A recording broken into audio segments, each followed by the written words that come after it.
Le 20h sur la télévision africaine, le grand format de l'actualité. Mesdames, bonsoir, monsieur, bonsoir. Bienvenue à cette nouvelle édition, à ce 35e anniversaire de l'accession au pouvoir du président Paul Biya. Vision 4 vous propose un gros plan sur ces 35 ans. C'est le sommaire de cette édition du journal. Entre pouvoir, espoir et désespoir, que peut-on retenir de ces 35 ans de règne? La rédaction de Vision 4 jette un regard sur ces chocs qui ont impacté sur la gestion du pouvoir et son socio-économique et son politique. Des zones de turbulence nombreuses franchies par le régime conduit par le président Paul Biya. Pour quels résultats? Ce sera le grand dossier de cette édition du 20h. Le 20h, c'est également le casse-tête du gouvernement centrafricain. Comment faire pour déloger les ex-combattants dans des camps installés depuis la crise de 2013? L'équation est lancée sur le terrain par les pouvoirs publics qui s'inspirent des engagements et des textes obtenus avec l'apport des partenaires internationaux. Réaction des principaux responsables de l'armée centrafricaine sur le 20h. Et puis en République démocratique du Congo, on le sait, la Commission électorale nationale indépendante a proposé la date de décembre 2018 pour la présidentielle. Le président Joseph Kabila est assuré de rester au pouvoir jusqu'au moins en 2019. La classe politique de l'opposition se déchaîne et appelle finalement le président Kabila à démissionner. Réaction et autant RDPC, ce sera sur le 20h. Mesdames, messieurs, voilà pour la vitrine de votre journal. Une fois de plus, bonsoir et bienvenue. On ouvre ce journal par cette note triste qui vient de Jakiri, dans le nord-ouest, où un gendarme a trouvé la mort aujourd'hui, abattu par quelques activistes au cours d'une battue organisée par le sous-préfet. Vous allez voir quelques images qu'on a volontairement floutées, représentant ce gendarme-major qui a trouvé la mort dans des conditions assez difficiles. Selon les informations obtenues sur place, les activistes ont tenté de s'attaquer à quelques établissements scolaires, notamment le lycée de Jakiri. Ils ont finalement été repoussés. Une battue conduite par le sous-préfet a été organisée avec les forces de sécurité. C'est dans la forêt que quelques échanges de coups de feu ont été enregistrés et le gendarme-major John Day Bienvenu de l'équipe de renfort venu de Bafoussam a malheureusement trouvé la mort dans ces conditions. Les équipes de renfort sont parties également de Bamenda pour Jakiri. Nous y reviendrons. Et cette menace de grève qui est enregistrée dans le secteur des transports terrestres, un préavis de grève a été adressé au Premier ministre, chef du gouvernement, ce 6 novembre, signé par ces différents syndicats qui protestent contre ce qu'ils appellent la mise en fourrière fantaisiste des véhicules et motos, le non-respect des taux d'amende, mais également l'arnaque et escroquerie à ciel ouvert, disait-il. Si rien n'est fait, ils vont arrêter le travail le 20 novembre prochain. Ils exigent l'adoption et l'engagement du gouvernement de Yaoundé du 10 juillet 2014 sur la réglementation autour des taxis et autres. Nous y reviendrons. Le temps d'ouvrir ce dossier concernant la célébration des 35 ans du renouveau ce 6 novembre. Plusieurs manifestations sont enregistrées à travers le triangle national, mais il va rester une lecture, celle liée à l'économie pendant ces 35 années, marquée par de nombreux chocs, des crises, la dévaluation, mais également les privatisations. Beaucoup d'éléments difficiles à franchir pour le régime Biya, des caps quand même traversés avec parfois quelques conséquences. Mathieu Wamba. Paul Biya hérite d'un pays instable économiquement, dans un contexte mondial défavorable le 6 novembre 1982. Mais 35 ans plus tard, malgré les soubresauts politiques et économiques qu'ont connus les pays africains et dont le Cameroun n'a pu échapper, il faut reconnaître les efforts du gouvernement du renouveau sous la haute impulsion de son chef de l'État pour redresser la barre et apporter une once de bonheur aux Camerounais. La crise économique de la décennie 80 qui a amené le Cameroun à rentrer dans le vaste programme d'ajustement structurel, la dévaluation du franc CFA, due à une parité instable qui avait pour motivation la chute des cours des matières premières dans une zone monétaire où l'industrie était balbutiante, n'ont point entamé la volonté du renouveau de réussir. Les secousses économiques dans la zone CEMAC ont eu certes des répercussions dramatiques sur le Cameroun. Heureusement, le programme national de développement mis en place après la tempête de la décennie 90 redonne espoir. Les grands projets structurants pensés par Paul Biya, dont les barrages de Lompangar, de Menvelé et Mekine pour rebooster notre capacité énergétique, les infrastructures sportives, l'autoroute Yaoundé-Douala, Le second pont sur le Vouri sont autant de réalisations qui attestent de la volonté de Paul Biya d'aller au-delà de ses objectifs du millénaire pour le Cameroun. Même si des actes répréhensibles dus à la corruption, au détournement de fonds publics ont négativement impacté sur la mobilisation des fonds publics. Le leadership du Cameroun dans l'économie de la zone CEMAC s'exprime donc à travers le port autonome de Douala, mais surtout le nouveau port en eau profonde de Kribi, dont le démarrage imminent est une aubaine offerte par le Cameroun au pays de l'Hinterland. À noter également que le président Paul Biya a fait renouer son pays avec les institutions financières internationales, en particulier le FMI dont la dernière mission au Cameroun apportera un second souffle au budget d'investissement public. Les résultats sur le plan macroéconomique accordent un satisfecit au vaillant ministre de l'économie et de la planification Lupaul Motazé au pilotage d'une politique d'émergence d'un gouvernement qui pense paix et sécurité dans une économie à la remorque de la zone CEMAC. On retiendra justement le dernier passage de la mission du Fonds monétaire international au Cameroun et ce satisfecit qui vient du FMI malgré la conjoncture et les conditions économiques difficiles, pas seulement pour le Cameroun mais pour toute la sous-région. Ce Cameroun qui a quand même marqué des bons points sous le renouveau sur le plan diplomatique, une diplomatique dite efficace malgré quelques critiques autour de son activité à travers le monde. Mais beaucoup de bons points ont été enregistrés, en commençant par cette crise de Bakassi et la résolution diplomatique obtenue par le président Biya. On notera également les palais à travers le monde qui se sont ouverts au président de la République du Cameroun. À ces victoires diplomatiques peuvent également s'ajouter des victoires sportives qui ont été nombreuses en 35 ans. Sidoine Monkam. Indéniable que la victoire sur la presqu'île de Bakassi est l'une des meilleures réussites de la diplomatie camerounaise sous l'ère Biya. Un conflit résolu de manière pacifique avec le voisin nigérian après plusieurs années de bataille diplomatique. À côté de cela, on notera que des palais présidentiels à travers le monde se sont ouverts au président Paul Biya, avec des visites officielles en France et aux États-Unis d'Amérique, aux côtés des présidents François Mitterrand, Chirac, Sarkozy, Hollande et Macron pour ce qui est de la France. Même acte à la Maison-Blanche avec les différents présidents qu'auront connus les États-Unis d'Amérique. On citera à titre d'exemple les présidents Ronald Reagan, George Bush père, Bill Clinton, George Bush fils et Barack Obama. Comment ne pas évoquer celle effectuée à Rome en Italie sur invitation du président Sergio Mattarella et en République populaire de Chine aux côtés du président Hu Jintao. Le Cameroun, terre d'accueil et d'hospitalité, a à son tour également connu les visites de plusieurs chefs d'État. L'on se souvient des arrivées des présidents Mitterrand, Chirac et Hollande, ainsi que celle du vieux sage, aujourd'hui disparu, Nelson Mandela.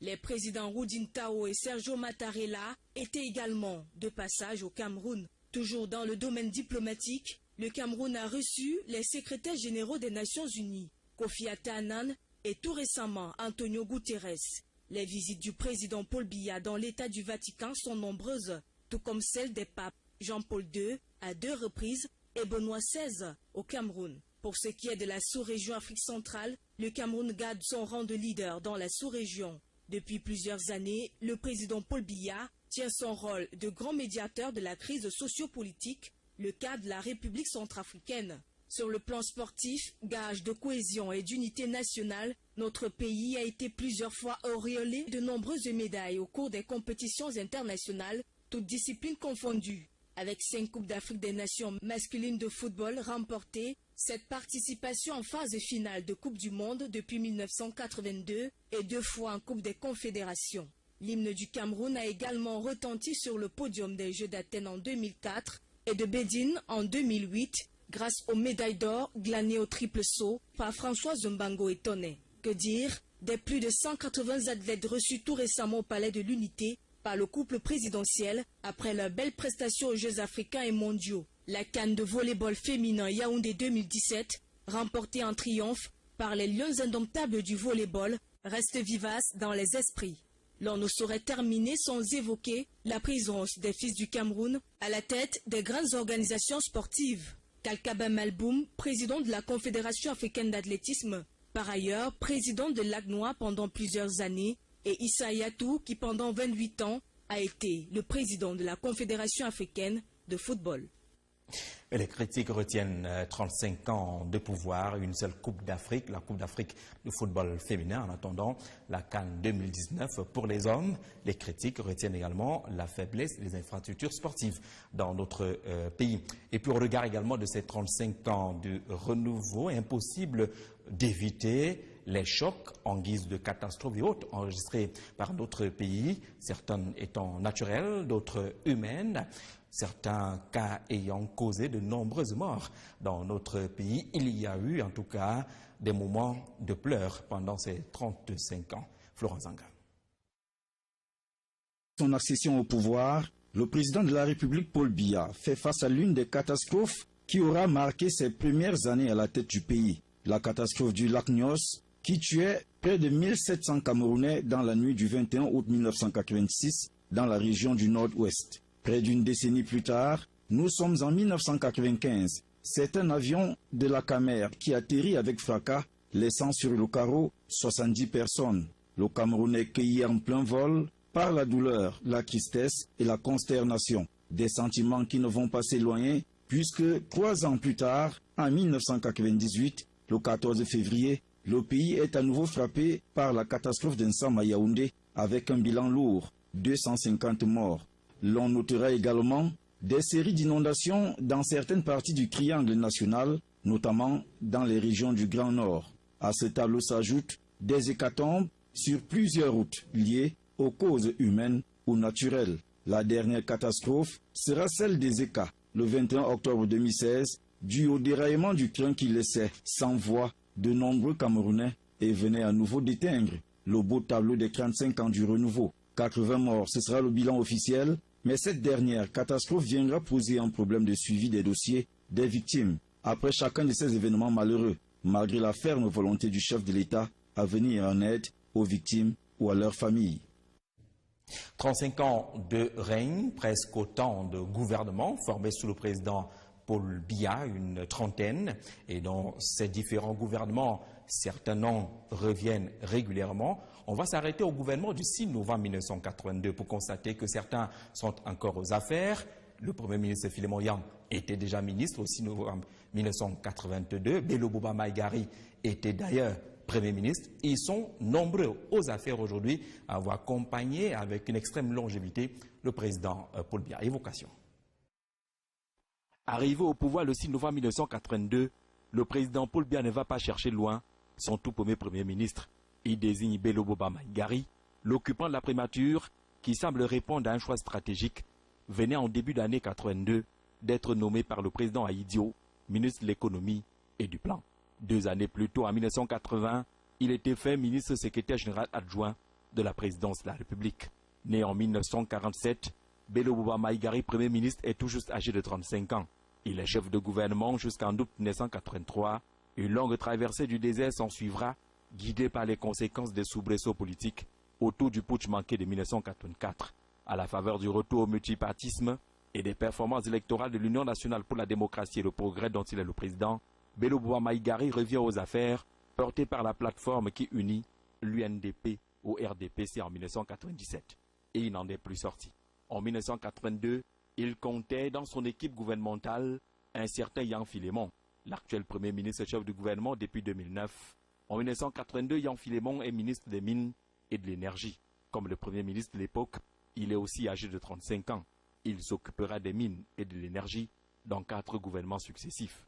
Le même gouvernement du 6 novembre 1982 comptera le nommer Ayan Luc, l'actuel président du Conseil économique et social, qui s'occupait alors du portefeuille de l'élevage, des pêches et des industries animales. Il deviendra d'ailleurs Premier ministre par intérim du 22 août 1983 jusqu'au réaménagement de février 1984. Sa sortie accompagnera également la disparition du poste de Premier ministre. L'actuel ministre de l'Environnement, Ailé Pierre, appartient également au premier choix de Paul Biya. En 1982, il est vice-ministre des Finances, 4 fois successivement, avant d'être nommé ministre en charge de l'Éducation nationale en février 1984. Il avait aussi 36 ans. On citera également Amadou Moustapha, chargé des missions actuellement à la présidence de la République. En 1982, âgé de 37 ans, il était ministre de l'Urbanisme et de l'Habitat. Même s'ils ne sont pas directement au gouvernement, ils n'en sont pas loin. René Zenguele, sénateur, était ministre de l'Éducation nationale en 1982. Ibrahim Bombodjoya, sénateur, ministre des Postes et Télécommunications, ou encore Dorothée Njema, qui en 1982 était déjà vice-ministre de l'Éducation nationale. Toutes ces personnalités ont vécu les soubresauts que le régime a connus entre le putsch manqué en 1984 et la crise anglophone aujourd'hui. Au passage, beaucoup d'autres éléments qui ont quelque peu eu un impact sur la conduite du pouvoir et les décisions prises par le président Paul Biya. Entre soubresauts et autres, le régime n'a cependant pas plié. Mélanie Viwanga.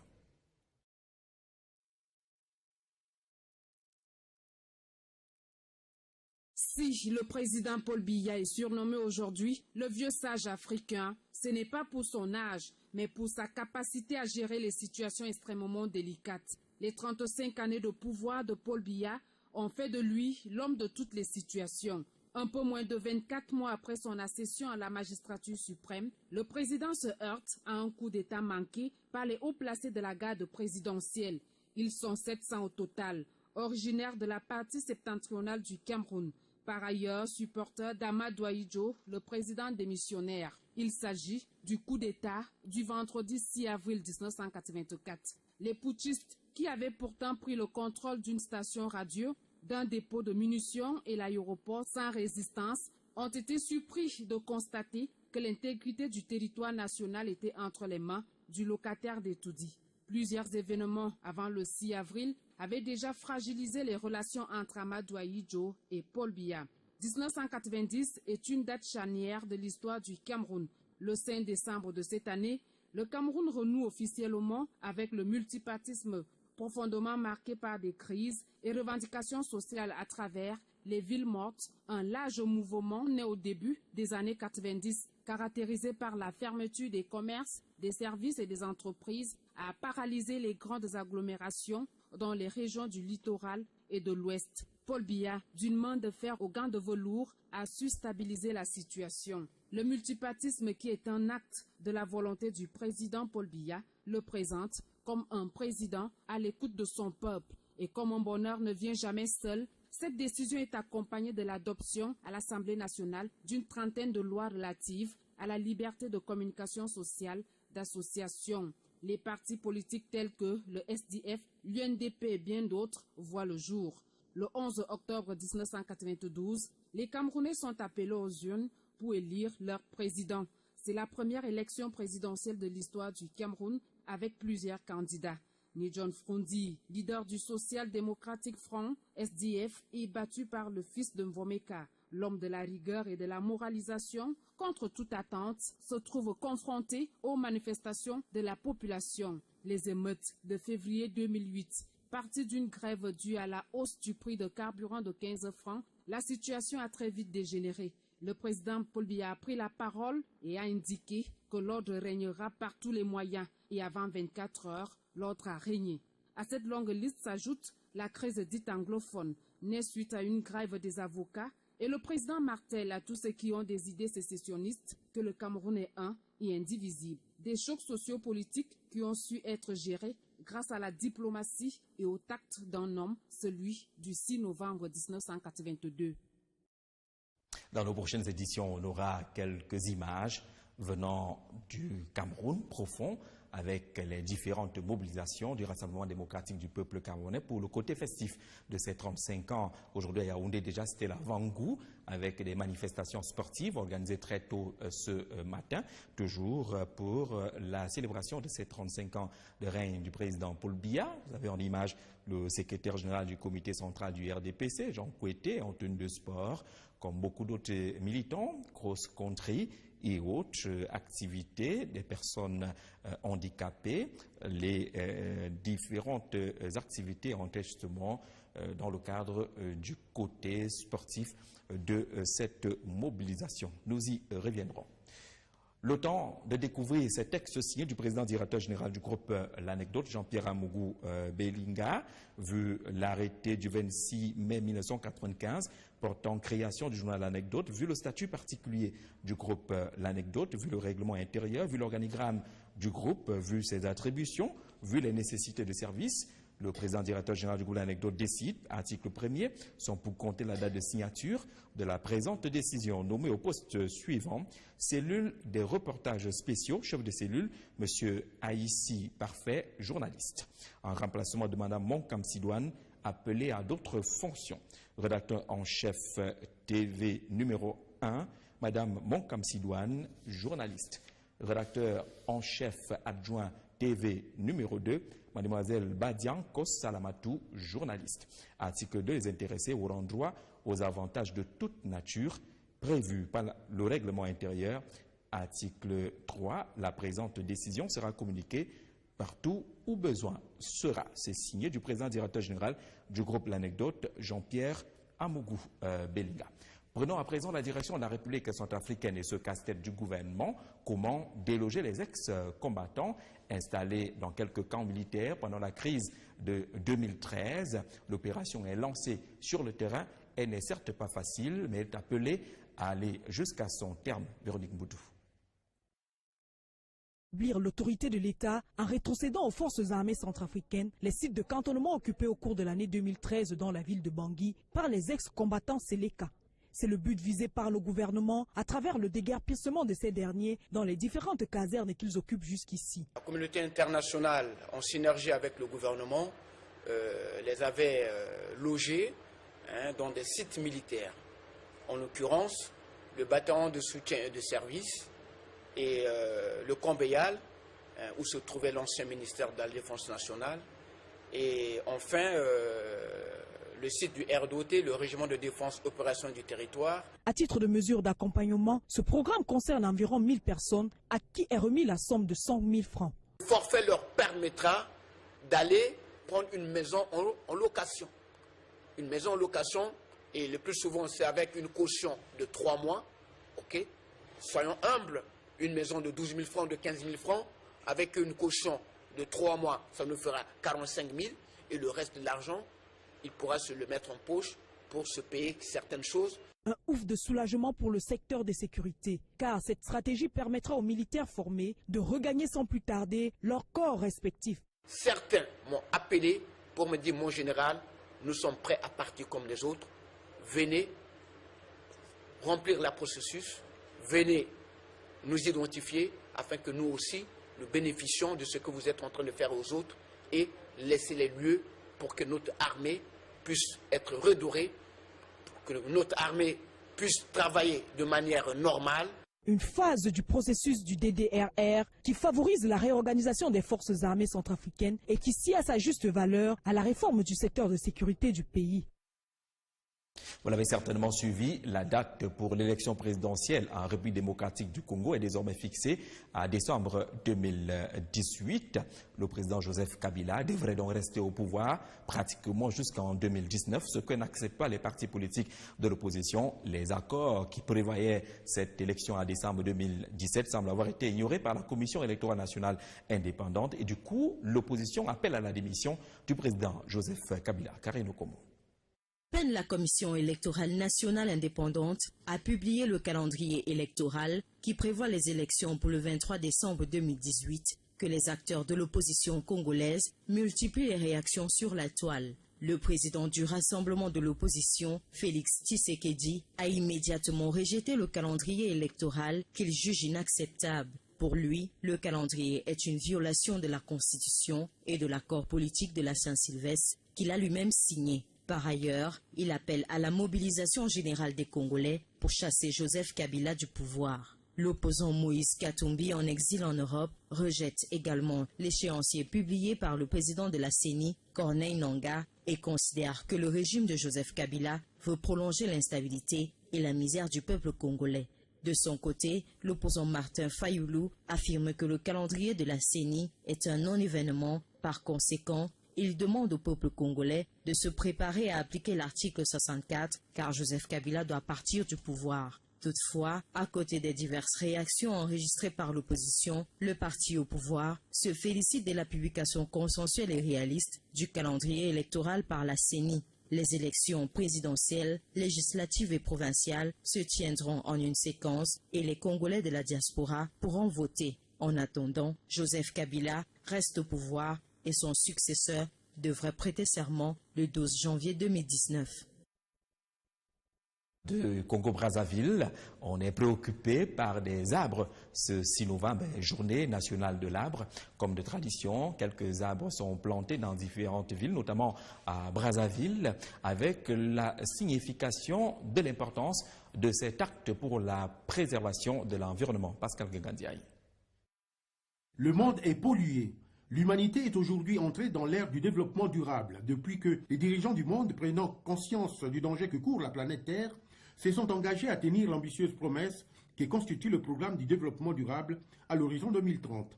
Le bassin du Congo, avec ses 220 millions d'hectares de forêt, est considéré à cet effet comme le deuxième poumon de la planète dans la mesure où elle réunit, mieux rassemble, plus de la moitié des écosystèmes majeurs pour la conservation de la biodiversité du continent africain. Avec les changements climatiques qui sont visibles, il s'agit aujourd'hui de mutualiser les efforts tout en les poursuivant dans le domaine de la protection de l'environnement.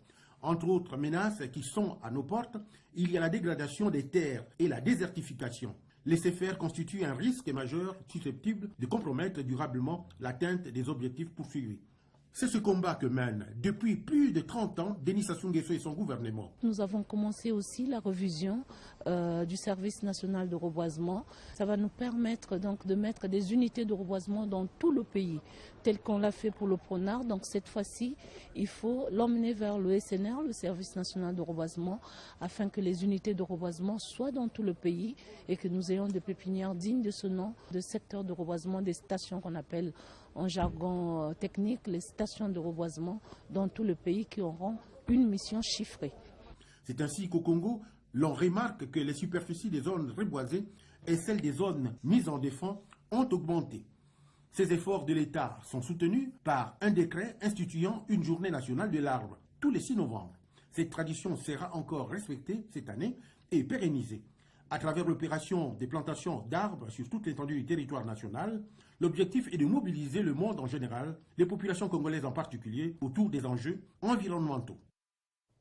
On en sait un peu plus sur la foire au vin ou du vin annoncée très bientôt à Douala. Les journalistes sont allés échanger avec les promoteurs. Ils savent que la foire vise à lutter également contre la contrefaçon et la contrebande qui gangrènent le secteur des vins et des spiritueux. Ils savent également que ce sera plusieurs produits qui vont être exposés. Ils ont également appris à goûter un peu de vin de ce côté. Maria Liki.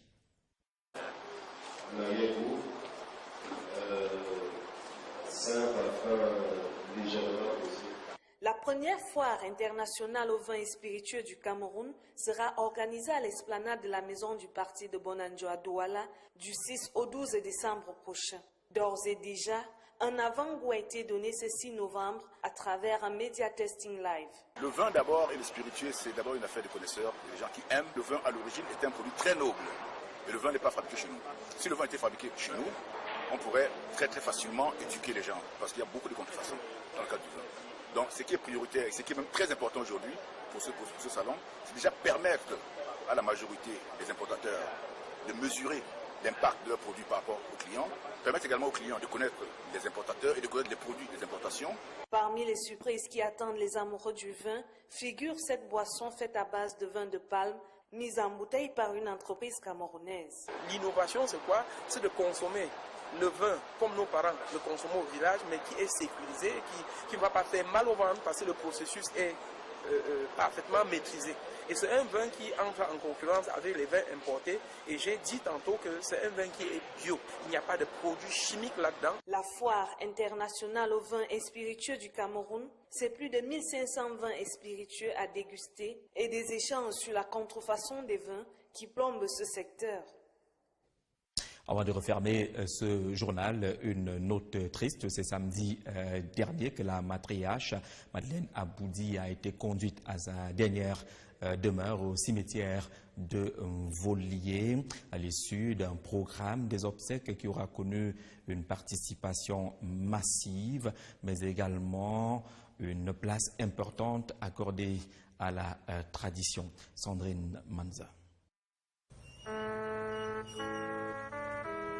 Il était environ 17 heures quand Madeleine Aboudi, veuve Abega Obama, a été conduite en sa dernière demeure au cimetière de Volier en présence de sa famille nucléaire et de nombreux amis, marqués par une prière dite de mort. Par l'infiniment grand, l'infiniment petit, et par le firmament, ton manteau étoilé, et par frère soleil, je veux crier mon Dieu. Arrivé un peu plus tôt en matinée pour réconforter cette famille à son domicile, différentes personnalités, notamment le procureur de la République de Yaoundé, M. Meka, le président directeur général du groupe L'Anecdote, Jean-Pierre Belinga, et son épouse, le représentant résident de l'IAI Cameroun, Amanko Dabanda, le maire de Yaoundé 2e, Lucas Samba, autorités traditionnelles, une bonne brochette, des membres du groupe L'Anecdote. On a assisté en début de matinée des rites Betty d'Issani et de Silaou, animés par les membres des différentes familles.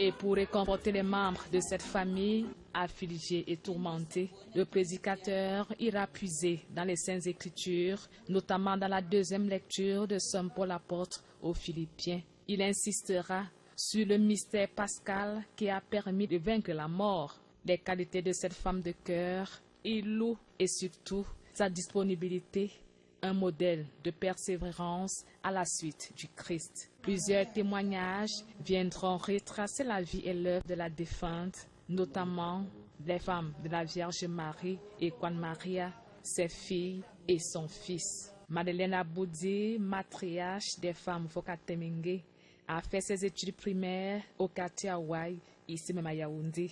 Présidente et membre de plusieurs associations, elle a reçu tour à tour plusieurs médailles et diplômes dans l'archidiocèse de Yaoundé pour son engagement.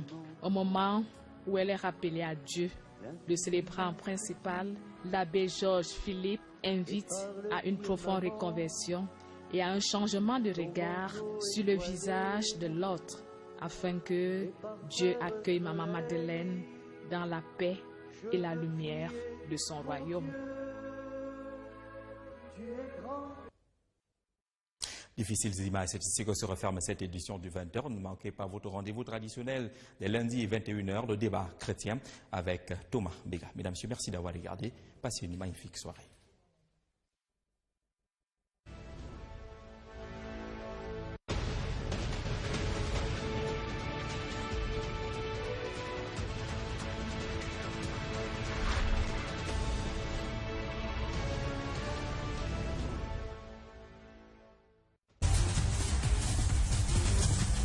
Les soubresauts politiques et économiques qu'ont connus les pays africains et dont le Cameroun n'a pu échapper, il faut reconnaître les efforts du gouvernement du renouveau sous la haute impulsion de son chef de l'État pour redresser la barre et apporter une once de bonheur aux Camerounais. La crise économique de la décennie 80, qui a amené le Cameroun à rentrer dans le vaste programme d'ajustement structurel, la dévaluation du franc CFA, due à une parité instable qui avait pour motivation la chute des cours des matières premières dans une zone monétaire où l'industrie était balbutiante, n'ont point entamé la volonté du renouveau de réussir. Les secousses économiques dans la zone CEMAC ont eu certes des répercussions dramatiques sur le Cameroun. Heureusement, le programme national de développement mis en place après la tempête de la décennie 90 redonne espoir.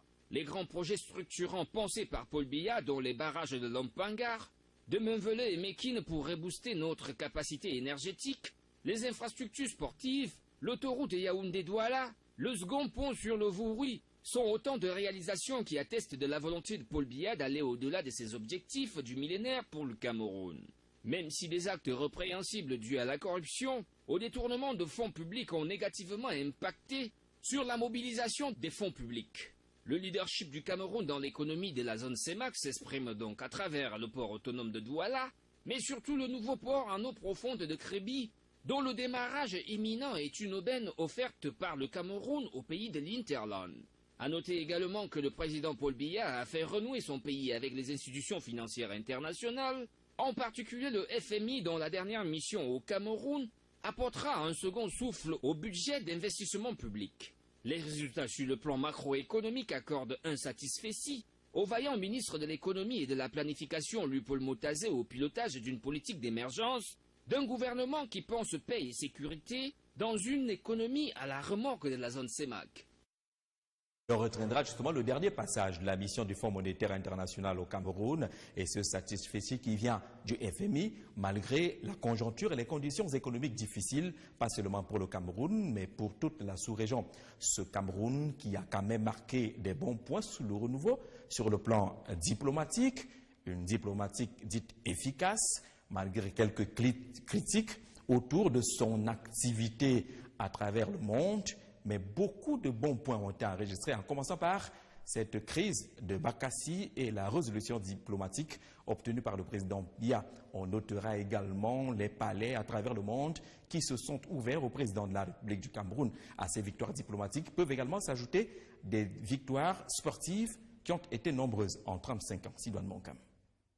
Indéniable que la victoire sur la presqu'île de Bakassi est l'une des meilleures réussites de la diplomatie camerounaise sous l'ère Biya. Un conflit résolu de manière pacifique avec le voisin nigérian après plusieurs années de bataille diplomatique. À côté de cela, on notera que des palais présidentiels à travers le monde se sont ouverts au président Paul Biya, avec des visites officielles en France et aux États-Unis d'Amérique, aux côtés des présidents François Mitterrand, Chirac, Sarkozy, Hollande et Macron pour ce qui est de la France.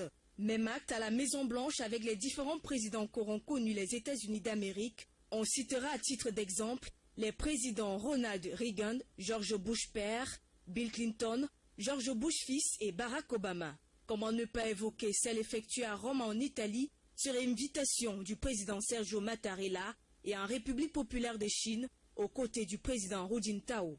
Le Cameroun, terre d'accueil et d'hospitalité, a à son tour également connu les visites de plusieurs chefs d'État. L'on se souvient des arrivées des présidents Mitterrand, Chirac et Hollande, ainsi que celle du vieux sage aujourd'hui disparu Nelson Mandela.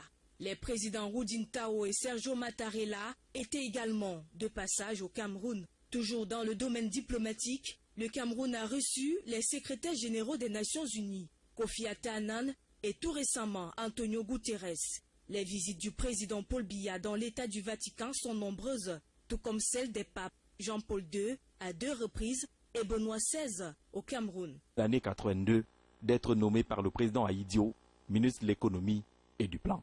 2 années plus tôt, en 1980, il était fait ministre secrétaire général adjoint de la présidence de la République.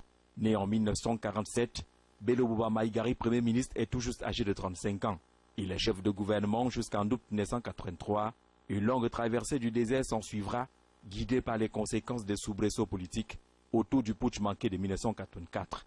À la faveur du retour au multipartisme et des performances électorales de l'Union nationale pour la démocratie et le progrès dont il est le président, Bello Bouba Maïgari revient aux affaires, porté par la plateforme qui unit l'UNDP au RDPC en 1997. Et il n'en est plus sorti. En 1982, il comptait dans son équipe gouvernementale un certain Yan Filémon, l'actuel premier ministre chef du gouvernement depuis 2009. En 1982, Yan Filémon est ministre des Mines et de l'Énergie. Comme le premier ministre de l'époque, il est aussi âgé de 35 ans. Il s'occupera des mines et de l'énergie dans 4 gouvernements successifs. Le même gouvernement du 6 novembre 1982 comptera le nommer Ayan Luc, l'actuel président du Conseil économique et social, qui s'occupait alors du portefeuille de l'élevage, des pêches et des industries animales. Il deviendra d'ailleurs Premier ministre par intérim du 22 août 1983 jusqu'au réaménagement de février 1984. Sa sortie accompagnera également la disparition du poste de Premier ministre. L'actuel ministre de l'Environnement, Ailé Pierre, appartient également au premier choix de Paul Biya. En 1982, il est vice-ministre des Finances, 4 fois successivement, avant d'être nommé ministre en charge de l'Éducation nationale en février 1984. Il avait aussi 36 ans. On citera également Amadou Moustapha, chargé des missions actuellement à la présidence de la République. En 1982, âgé de 37 ans, il était ministre de l'Urbanisme et de l'Habitat. Même s'ils ne sont pas directement au gouvernement, ils n'en sont pas loin. René Zenguele, sénateur, était ministre de l'Éducation nationale en 1982. Ibrahim Bombodjoya, sénateur, ministre des Postes et Télécommunications, ou encore Dorothée Njema, qui en 1982 était déjà vice-ministre de l'Éducation nationale. Toutes ces personnalités ont vécu les soubresauts que le régime a connus entre le putsch manqué en 1984 et la crise anglophone aujourd'hui. Au passage, beaucoup d'autres éléments qui ont quelque peu eu un impact sur la conduite du pouvoir et les décisions prises par le président Paul Biya. Entre soubresauts et autres, le régime n'a cependant pas plié. Mélanie Biwanga.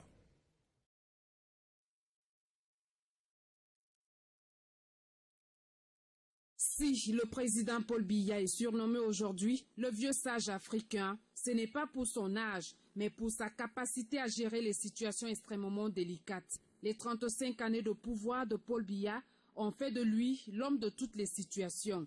Un peu moins de 24 mois après son accession à la magistrature suprême, le président se heurte à un coup d'État manqué par les hauts placés de la garde présidentielle. Ils sont 700 au total, originaires de la partie septentrionale du Cameroun.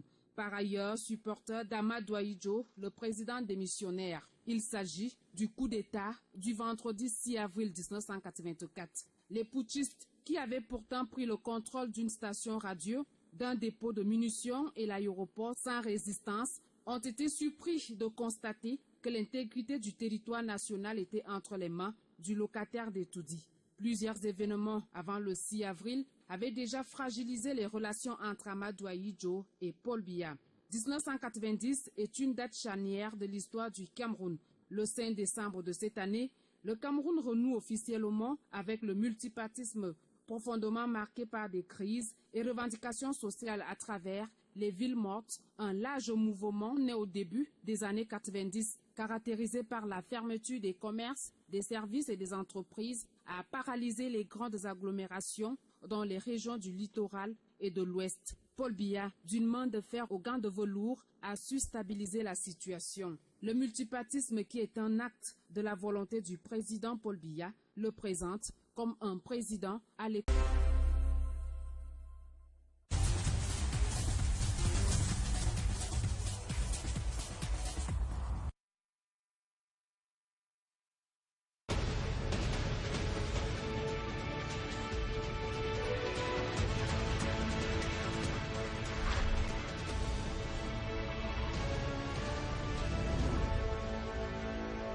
Le 20h sur la télévision africaine, le grand format de l'actualité. Mesdames, bonsoir, monsieur, bonsoir. Bienvenue à cette nouvelle édition, à ce 35e anniversaire de l'accession au pouvoir du président Paul Biya. Vision 4 vous propose un gros plan sur ces 35 ans. C'est le sommaire de cette édition du journal. Entre pouvoir, espoir et désespoir, que peut-on retenir de ces 35 ans de règne?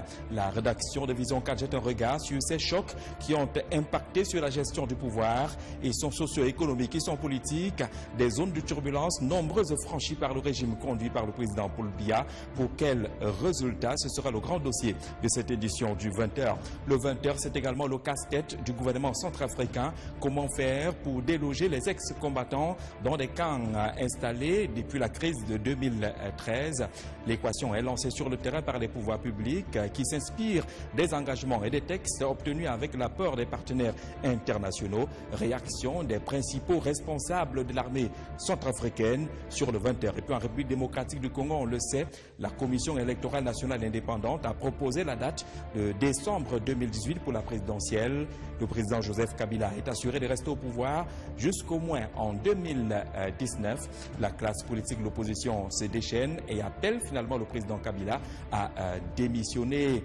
Réaction et autant RDPC, ce sera sur le 20h. Mesdames, messieurs, voilà pour la vitrine de votre journal. Une fois de plus, bonsoir et bienvenue.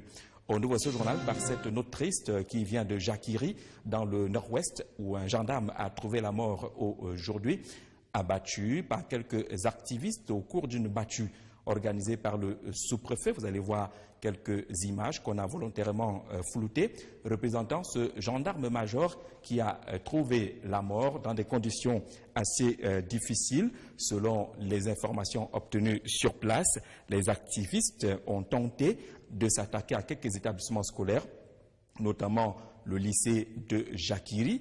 Ils ont finalement été repoussés Une battue conduite par le sous-préfet a été organisée avec les forces de sécurité. C'est dans la forêt que quelques échanges de coups de feu ont été enregistrés et le gendarme-major John Day Bienvenu de l'équipe de renfort venu de Bafoussam a malheureusement trouvé la mort dans ces conditions. Les équipes de renfort sont parties également de Bamenda pour Jakiri.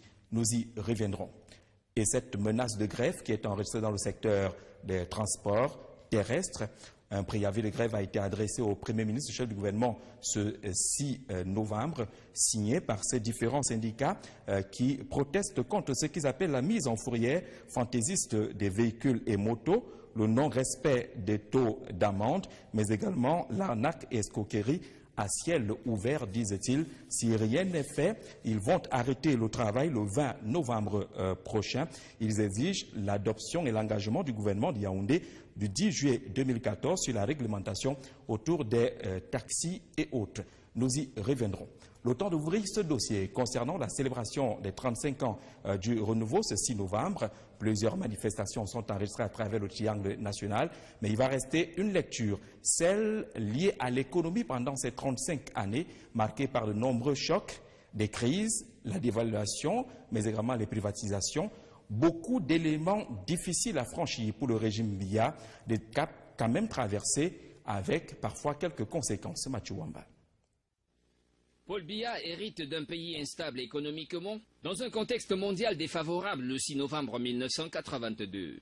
Mais 35 ans plus tard, malgré... Pour ce qui est de la sous-région Afrique centrale, le Cameroun garde son rang de leader dans la sous-région. Depuis plusieurs années, le président Paul Biya tient son rôle de grand médiateur de la crise sociopolitique, le cas de la République centrafricaine. Sur le plan sportif, gage de cohésion et d'unité nationale, notre pays a été plusieurs fois auréolé de nombreuses médailles au cours des compétitions internationales, toutes disciplines confondues. Avec 5 Coupes d'Afrique des Nations masculines de football remportées, cette participation en phase finale de Coupe du Monde depuis 1982 et 2 fois en Coupe des Confédérations.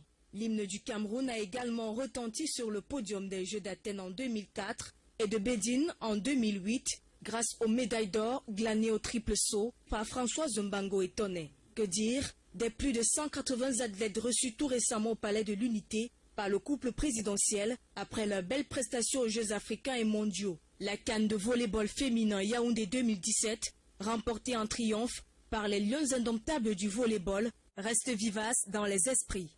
L'on ne saurait terminer sans évoquer la présence des fils du Cameroun à la tête des grandes organisations sportives. Kalkaba Malboum, président de la Confédération africaine d'athlétisme, par ailleurs président de l'ACNOA pendant plusieurs années, et Issa Yatou, qui pendant 28 ans a été le président de la Confédération africaine de football. Et les critiques retiennent 35 ans de pouvoir, une seule Coupe d'Afrique, la Coupe d'Afrique de football féminin. En attendant la CAN 2019 pour les hommes, les critiques retiennent également la faiblesse des infrastructures sportives dans notre pays. Et puis au regard également de ces 35 ans de renouveau, impossible d'éviter les chocs en guise de catastrophes et autres enregistrés par d'autres pays, certaines étant naturelles, d'autres humaines.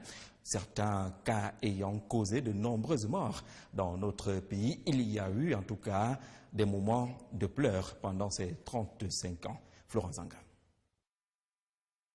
Son accession au pouvoir, le président de la République Paul Biya fait face à l'une des catastrophes qui aura marqué ses premières années à la tête du pays. La catastrophe du lac Nyos qui tuait près de 1700 Camerounais dans la nuit du 21 août 1986 dans la région du Nord-Ouest. Près d'une décennie plus tard, nous sommes en 1995. C'est un avion de la Camer qui atterrit avec fracas, laissant sur le carreau 70 personnes. Le Camerounais cueilli en plein vol par la douleur, la tristesse et la consternation. Des sentiments qui ne vont pas s'éloigner puisque 3 ans plus tard, en 1998, le 14 février, le pays est à nouveau frappé par la catastrophe d'Ensam à Yaoundé avec un bilan lourd, 250 morts.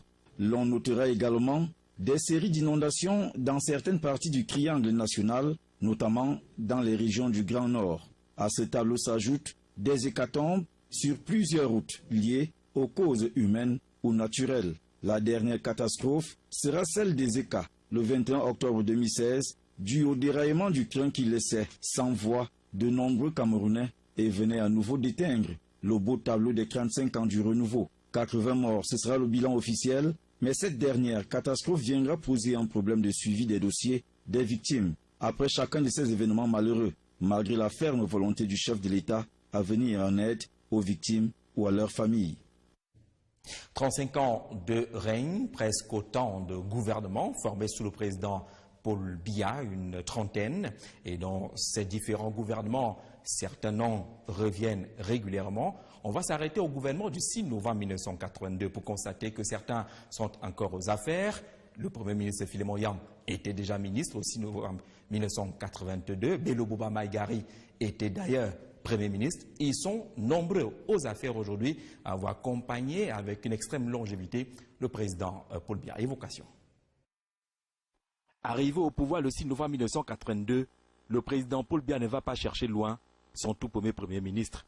Il désigne Bello Boba Maïgari, l'occupant de la primature, qui semble répondre à un choix stratégique, venait en début de son peuple. Et comme un bonheur ne vient jamais seul, cette décision est accompagnée de l'adoption à l'Assemblée nationale d'une trentaine de lois relatives à la liberté de communication sociale, d'association. Les partis politiques tels que le SDF, l'UNDP et bien d'autres voient le jour.